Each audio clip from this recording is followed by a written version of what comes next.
In the spring of 1645, several witches were seized at Manningtree in England and were subsequently condemned and hanged. One of these was an old woman named Elizabeth Clarke, and the most important witness against her was Matthew Hopkins of Manningtree, a gentleman. It appears that Hopkins had watched with her several nights in a room in the house of a Mr. Edwards in which she was confined, to keep her from sleeping until she made a confession and to see if she was visited by her familiars.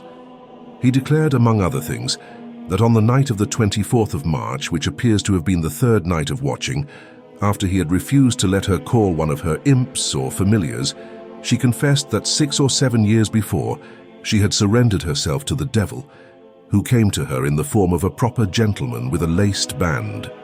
Soon after this, a little dog appeared, fat and short in the legs, in colour white with sandy spots, which, when he hindered it from approaching her, vanished from his sight.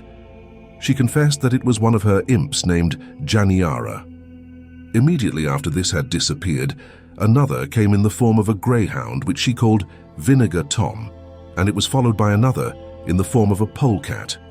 And this informant further saith, that going from the house of the said Mr. Edwards to his own house, about 9 or 10 o'clock of the night, with his greyhound with him, he saw the greyhound suddenly give a jump and run as if she had been in full course after a hare, and that, when the informant made haste to see what his greyhound so eagerly pursued, he espied a white thing about the size of a kitten, and the greyhound standing aloof from it.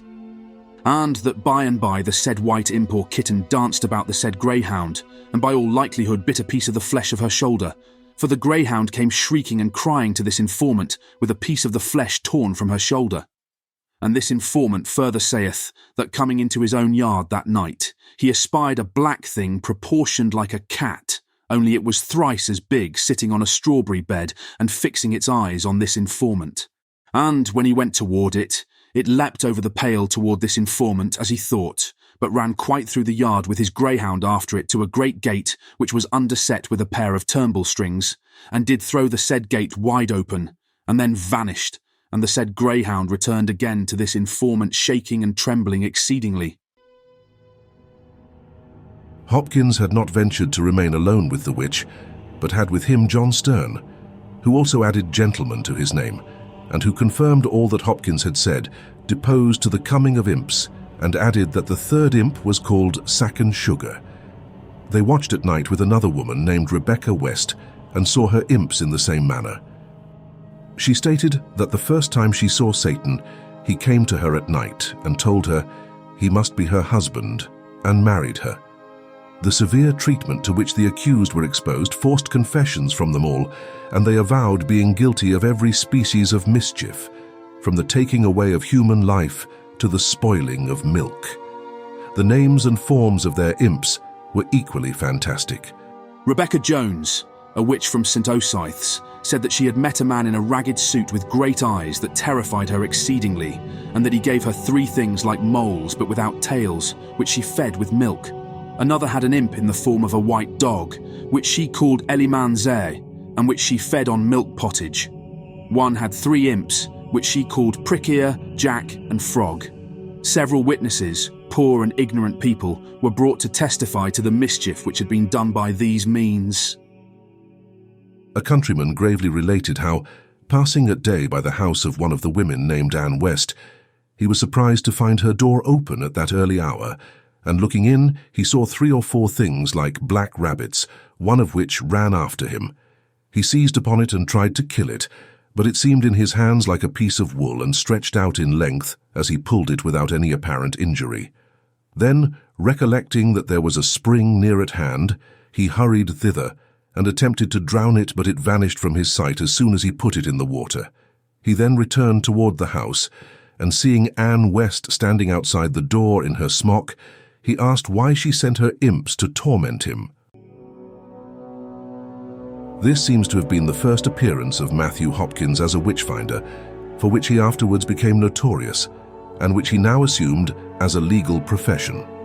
He proceeded in a regular circuit through Suffolk, Norfolk, Cambrigeshire, and Huntingdon, accompanied by John Sterne and a woman whose business it was to examine the bodies of the females in search of their marks. In August 1645, we find them at Bury in Suffolk, where on the 27th of that month no less than 18 witches were executed at once, and 120 more were to have been tried. But a sudden movement of the king's troops in that direction obliged the judges to adjourn the session. Some of the imps here appeared in the shape of snakes, wasps and hornets, and even of snails. They were mostly employed in petty offences. One man and his wife were guilty only of having bewitched the beer in a brewhouse and making it stink. Others, however, confessed to have caused mischief of a more serious character. The most remarkable victim of this inquisition was an aged clergyman named Lowers, who had been vicar of Brandeston near Framlingham, in that county 50 years, a well-known opponent of the new church government. This man, we are told by Sterne, one of the inquisitors, had been indicted for a common felony and for witchcraft above 30 years before, and the grand jury found the bill for a common felony, who now, after he was found with the marks, confessed that in pride of heart to be equal with, or rather above God, the devil took advantage of him, and he covenanted with the devil and sealed it with his blood, and had those familiars or spirits which sucked on the marks found on his body, and did much harm both by sea and land, especially by sea. For he confessed, he being at Lungerfort in Suffolk, where he preached. As he walked upon the wall there, he saw a great sail of ships pass by, and that as they were sailing by, one of the three imps, namely his yellow one, forthwith appeared to him and asked him what he should do, and he bade it go and sink such a ship, one that belonged to Ipswich. So he confessed that the imp went forthwith away, and he stood still and viewed the ships, and perceived that the ship to be immediately in more trouble and danger than the rest.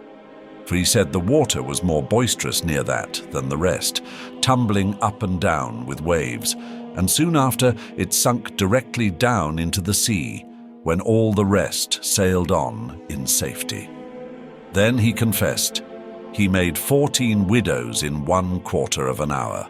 When asked if it did not grieve him to see so many men cast away in a short time, he swore by his Maker, no, he was joyful to see what power his imps had. A countryman gravely related how, passing at day by the house of one of the women named Anne West, he was surprised to find her door open at that early hour, and looking in, he saw 3 or 4 things like black rabbits, one of which ran after him. He seized upon it and tried to kill it, but it seemed in his hands like a piece of wool, and stretched out in length as he pulled it without any apparent injury. Then, recollecting that there was a spring near at hand, he hurried thither and attempted to drown it, but it vanished from his sight as soon as he put it in the water. He then returned toward the house, and seeing Anne West standing outside the door in her smock, he asked why she sent her imps to torment him. He was hanged in 1645 at Bury St. Edmunds,